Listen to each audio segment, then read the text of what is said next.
I'm with Katie on this. I'm worried about a transphobic car, because if you have a gender setting and yet you have chosen a different gender than your biology, what will the car do? And if the car says, look, I can only identify with your biology, your biological underpinnings, because you haven't changed that, then the car is technically transphobic, and I don't want to be in a transphobic car.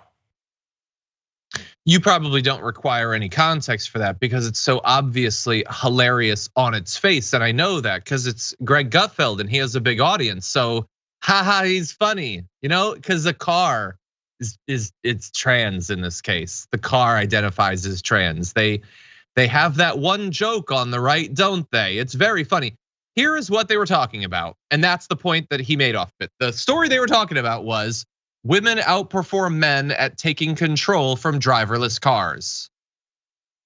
So the 5 were talking about a study of women driving better than men. And his takeaway was to immediately launch into transgender cars because that's all that they have. That's all that they think about, or at least that's what they want their audience to think is the only thing that they think about, is whether a car could be trans. It's all about the trans community. They think that they've got a winner here, Jordan, and they are going to drive this thing and that community into the ground.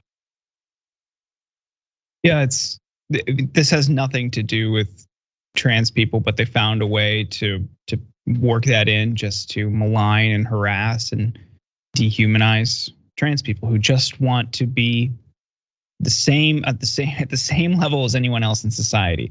Nothing more, nothing less. Like, that's a pretty simple ask.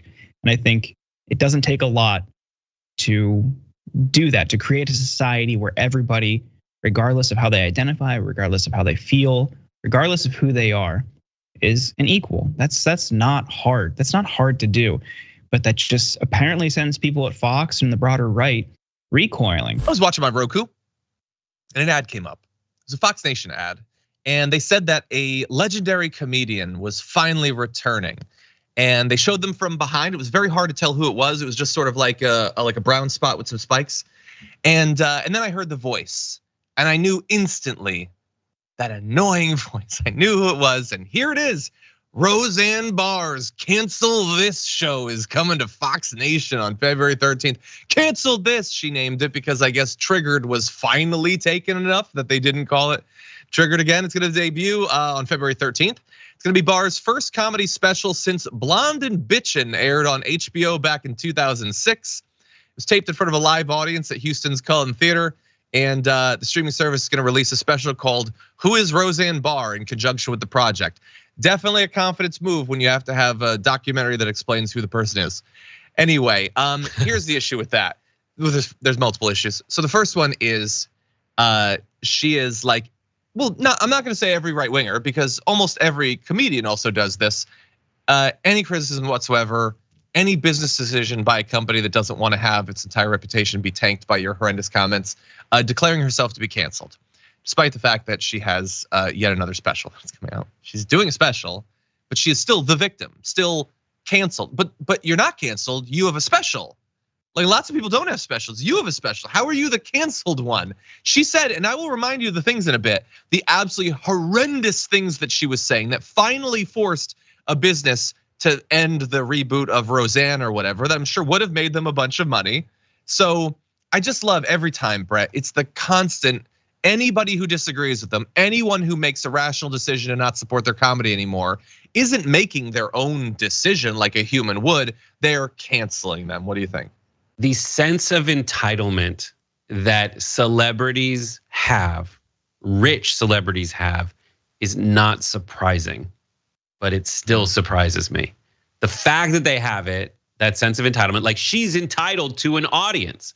The whole reason you as a comedian get an audience is because the things you're saying make people laugh, make people feel good, sometimes make people think, but really just makes them laugh.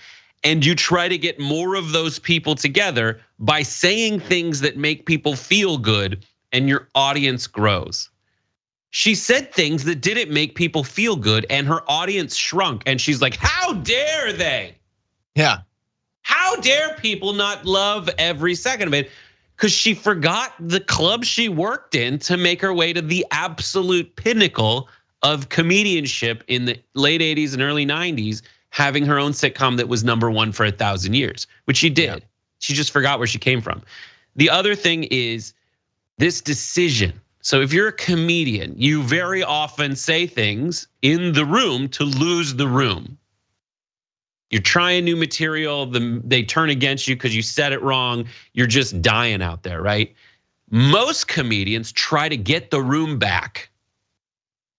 She's not. She's getting a new room.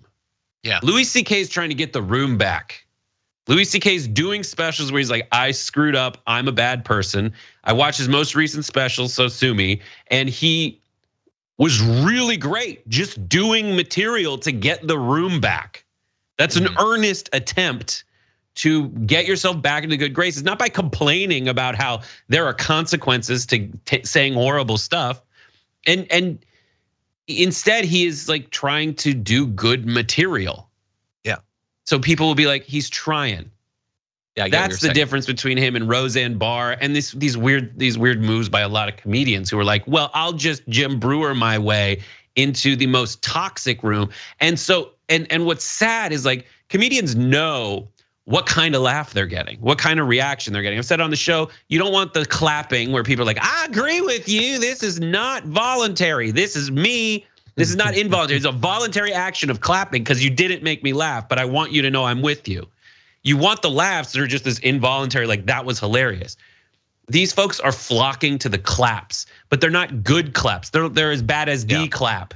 They're flocking to people who are like, yeah, you didn't make me feel good. You made me feel angry in the way I need to feel angry right now. So I'm with you, Roseanne.